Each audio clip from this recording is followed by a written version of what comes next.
You want to get really good at hand cutting dovetails?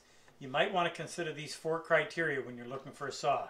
Number 1, you have to be able to start it precisely. Number 2, perpendicular cuts are a must, particularly on the pin board. Number 3, you have to have nice, smooth, flat walls once you've made your cut, so that what's left over from the saw on one part and what's left over from the saw on the other part meet together and form a perfect glue joint.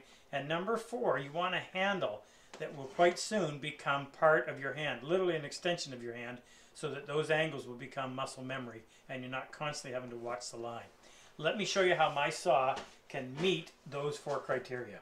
We make them right here in my shop. In fact, I make them. I test every one before it goes in the box, so I can promise you that when you get it, it is ready to be used. Okay, first criteria, starting precisely. You'll notice up here at the front it says 22-15 TPI. That stands for teeth per inch, and it is a rip tooth. The 22 refers to the first 2 inches. These little tiny teeth are 22 per inch, but they also have a negative 30-degree cutting angle, whereas the big teeth are 0 degrees, very aggressive. These are backed off so that you can go in there and start with little or no resistance. Let me show you. Here's my line. I create an anchor point with my index finger and thumb, set the saw right beside the line, use the little teeth to get it started. Now that's all it takes, just enough to catch your thumbnail. Once you do that, you can follow up with the big teeth, and that thing will cut as fast as you can control, actually. Number 2, the plumb cut. Gravity is the best trainer for where perpendicular is. So whenever I'm sawing, I always make sure the board is standing plumb. Because the handle is shaped such that it fits into my hand the same way every time, and because my saw is so heavy, and what I mean? Well, I use a really wide, thick brass back, and that makes my saw anywhere from 22 to 24 ounces, which is about double what the average dovetail saw is. And gravity, and because it's that heavy, will show you where plumb is. It doesn't take very much practice at all before you're making plumb cuts, literally by feel. Well, actually, let me explain number 3. I'm going to come in here about 3/4 of an inch from the end, and I'm going to make a cut as far down as the saw will allow me.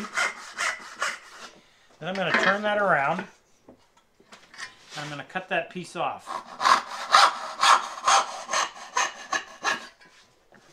Now, my saw has very narrow set. In fact, if you were to take a piece of paper, that is 4/1000 of an inch in thickness. The set of my teeth is just 2/1000, half the piece of paper on either side. And set refers to the fact that every other tooth is bent one way or the other. That allows enough room for the blade to get down through the wood without it binding. But it is so narrow that literally once you're down into the wood 1/4 of an inch, the saw takes over and it will force the saw to do what we call track, or cut perfectly straight. The result? You end up with 2 smooth, flat surfaces. So when we take these 2 surfaces and put them back together, you get a near invisible glue line. And we can flip it over so we're not matching grooves, and we get the same thing on the other side. So now when the side of your pin and the side of your tail meet, you get what we would call a perfect glue joint. And that is critical. And number 4 is the handle.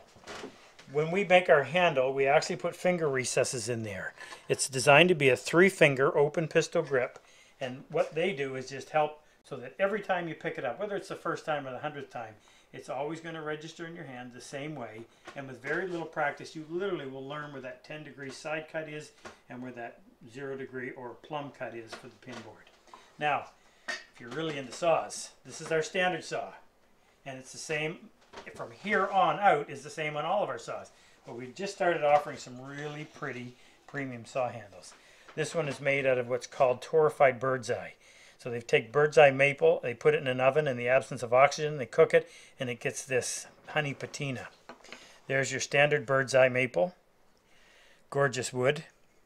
Love that. Here's one with what we call Fiddleback Maple. There's some sap with some heartwood in there as well, and that's just a gorgeous piece. The way that figure jumps out at you, I love it. Here's a piece of walnut crotch.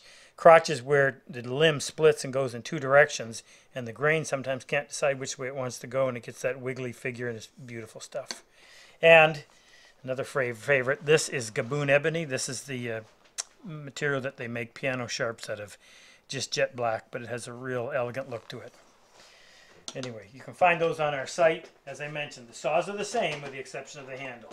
If you're looking to make perfect dovetails, you might want to consider a Cosman saw.